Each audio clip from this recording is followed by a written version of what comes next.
Mga kababayan nating seniors, kung kayo ay 6 o 65 pataas at miyembro ng Social Security System, mayroon akong napakagandang balita na matagal nang hinihintay ng milyon-milyong pensioners sa buong bansa.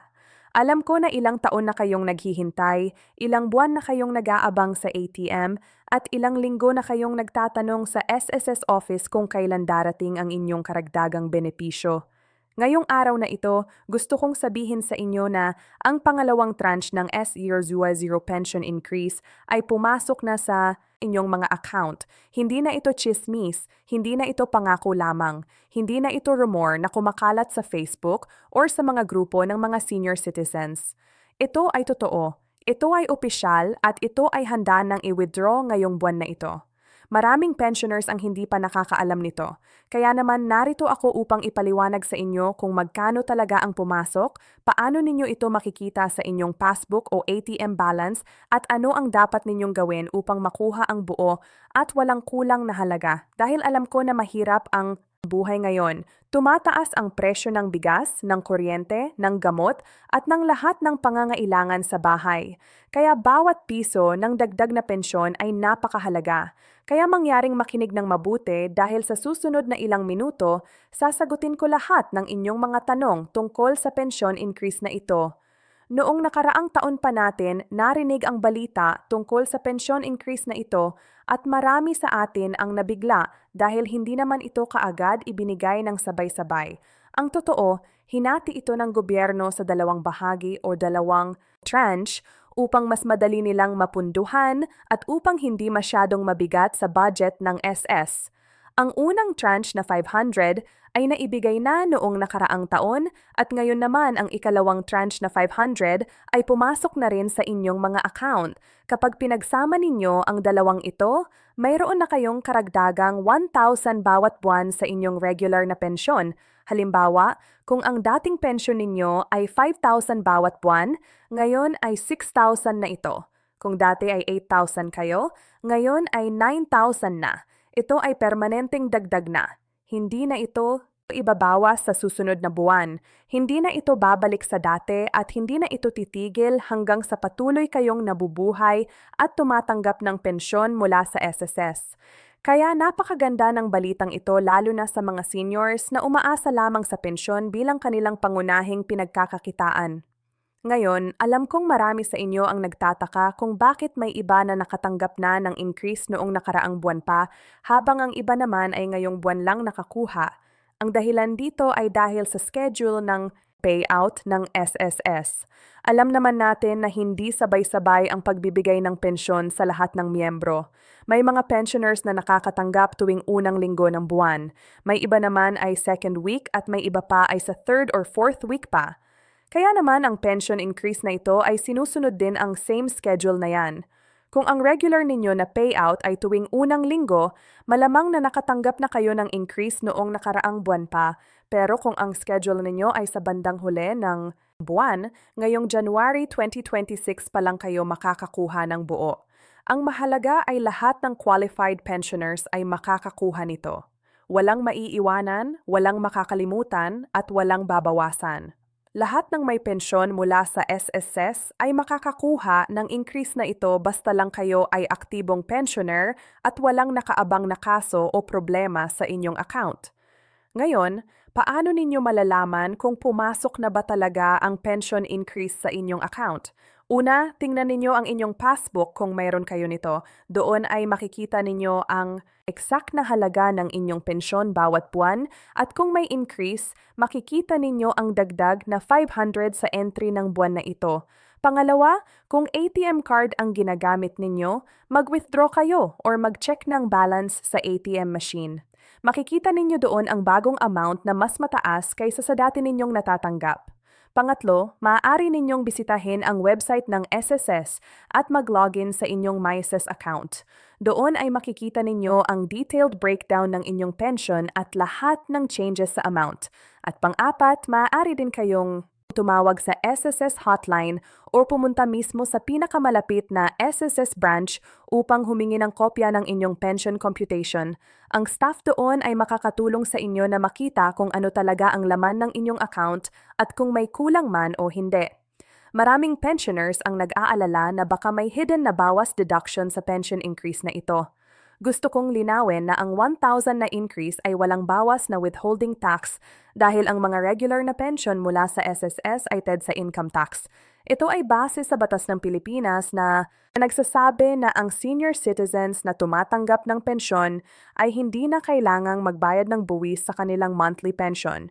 Kaya ang ibig sabihin, ang buong 1,000 ay para talaga sa inyo. Walang kakaltas, walang papasok sa BIR at walang ibabawas para sa kung anong dahilan. Pero may isang bagay na dapat ninyong malaman. Kung mayroon kayong outstanding na utang sa SSS, halimbawa ay loan na hindi pa tapos bayaran o may nakaabang na overpayment mula sa nakaraang taon, posible na ang portion ng inyong increase ay ginamit para bayaran ang utang na iyon. Ito ay automatic na proseso ng SSS upang masiguro na ang lahat ng miyembro ay walang nakaambang balanse. Kaya kung napansin ninyo na ang dumating sa inyo ay mas mababa sa inaasahan, tingnan ninyo ang inyong loan status o kontakin ang SSS upang malaman ang dahilan. Mayroon ding mga pensioners na tumatanggap ng pension through bank deposit, hindi sa ATM card, kundi direktang pinadadala sa kanilang savings account. Kung kayo ay isa sa mga ito, ang increase ay otomatikong isasama sa inyong monthly deposit. Hindi na kailangan ng separate na transaction. Hindi na kailangan pumunta sa SSS at hindi na kailangan mag-fill up ng kahit anong form. Ang SSS ay gumagamit ng automated system na nagpapadala ng pensyon sa lahat ng kanilang accredited banks tulad ng Land Bank, Union Bank, DBP at iba pa. Kaya basta ang account ninyo ay active at tama ang nakalagay na account number sa SSS records, walang problema at darating ang inyong increase sa tamang oras. Ngunit kung mayon kayong pagdududa o kung hindi dumating ang increase sa nakatakdang petsa, kaagad kayong tumawag sa customer service ng inyong bank at sa SSS hotline upang malaman kung ano ang nangyari. Minsan kasi may technical glitches or delays dahil sa sobrang dami ng transactions pero karaniwang nareresolba naman ito sa loob ng ilang araw. Isa pang mahalagang bagay na dapat ninyong malaman ay kung paano makakaapekto ang pension increase na ito sa iba ninyo pang benepisyo bilang senior citizen. Una, ang senior citizen discount sa mga botika, grocery, at iba pang establishmento ay hindi maapektuhan ng pension increase. Kayo ay may karapatang makatanggap ng 20% discount at VAT exemption kahit tumaas ang inyong pensyon. Pangalawa, ang PhilHealth benefits ninyo ay hindi rin mababawasan o mawawala dahil sa dagdag na kita. Kayo pa rin ay qualified na senior citizen na may libreng coverage para sa hospitalization at iba pang medical needs. Pangatlo, ang additional cash assistance mula sa DSWRD o sa lokal na gobyerno tulad ng social pension ay hindi rin dapat maapektuhan. Maraming LGU ang nagbibigay ng quarterly o yearly allowance sa mga senior citizens at ito ay independent sa SSS pension kaya walang dahilan para ito ay mabawasan o maalis. Kaya sa madaling salita, ang pension increase na ito ay purely dagdag sa inyong kita. Walang kapalit na pagkawala ng ibang benepisyo. Ngayong alam na ninyo na ang increase ay pumasok na. Ano ang dapat ninyong gawin ngayong araw na ito? Una, pumunta sa pinakamalapit na ATM machine at i-withdraw ang inyong pensyon. Huwag na maghintay pa ng ilang araw dahil baka tumagal ang pila o baka mag-weekend at magsara ang bangko. Pangalawa, magdala ng valid ID at ng inyong ATM card upang walang problema sa pag-withdraw. Pangatlo, kung may mga gamot kayo na kailangan bilhin, mga bayarin na kailangan bayaran or mga pangangailangan sa bahay, magtabi na agad ng pera para sa mga ito. Huwag kayong mag-aksaya ng buong pensyon sa hindi importanteng bagay dahil ang pensyon ay para sa inyong pangaraw-araw na gastos at pangangailangan. Pang-apat, kung meron kayong pamilya o mga apo na umaasa sa inyo, pag-isipan kung paano ninyo sila matutulungan nang hindi naman mauubos ang inyong ipon. Ang balanse sa pagitan ng pagtulong sa iba at pag-iingat sa sarili ay napakahalagang leson, lalo na sa panahon ngayon na ang presyo ng lahat ay patuloy na tumataas. Isa pang strategy na maaari ninyong gawin ay ang pag-ipon ng portion ng increase na ito para sa emergency fund. Halimbawa, kung increase ninyo ay 1,000 bawat buwan, Magtabi kayo ng kahit 300 o 500 sa isang separate savings account or sa kahoy na alkansya sa bahay. Sa loob ng isang taon, mayroon na kayong naiipon na PH 600 hanggang 6,000 na pwedeng gamitin kung sakaling may bigla ang gastusin tulad ng pagkakasakit, sira ng bahay o iba pang hindi inaasahang pangyayari. Maraming seniors ang nahihirapan dahil walang emergency fund. Kaya kapag may biglang problema, napipilitan silang manghiram o mangutang sa ibang tao. Kaya habang maaga pa, magsimula na kayo ng savings habit kahit maliit lang ang amount bawat buwan. Mayroon ding mga pensioners na nagtatanong kung ang increase na ito ay magpapatuloy pa sa mga susunod na taon or ito ba ay one-time lang. Gusto kong linawin na ang 1,000 pension increase na ito ay permanent increase na. Ibig sabihin, hindi na ito babalik sa dating amount at ito ay magiging parte na ng inyong regular monthly pension hanggang sa inyong huling hininga. Ngunit may mga balita na ang gobyerno ay nag-iisip ng additional increase in the future depende sa financial capacity ng SSS at sa economic situation ng bansa.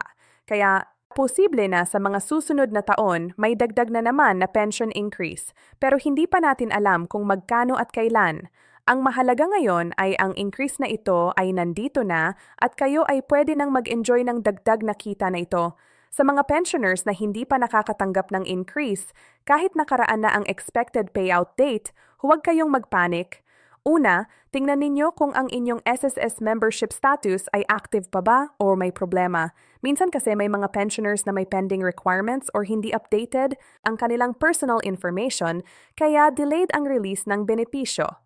Pangalawa, pumunta kayo sa SSS branch na malapit sa inyo at magdala ng valid ID, SSS card at inyong latest pension STA.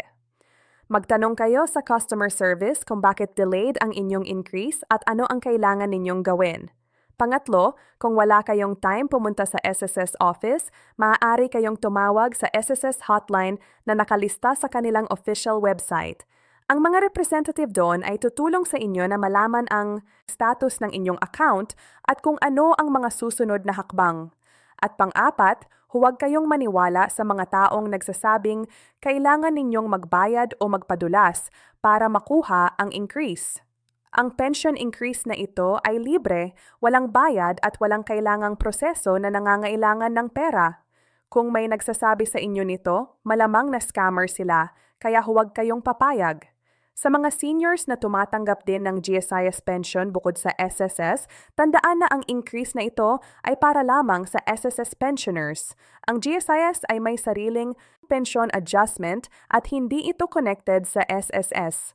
Kaya kung kayo ay miyembro ng GSIS, magabang kayo ng separate announcement mula sa GSIS tungkol sa kanilang sariling pensyon increase. Kung mayroon man, huwag kayong malito sa dalawang sistema dahil ang SSS ay para sa mga private sector workers habang ang GSIS ay para sa mga government employees.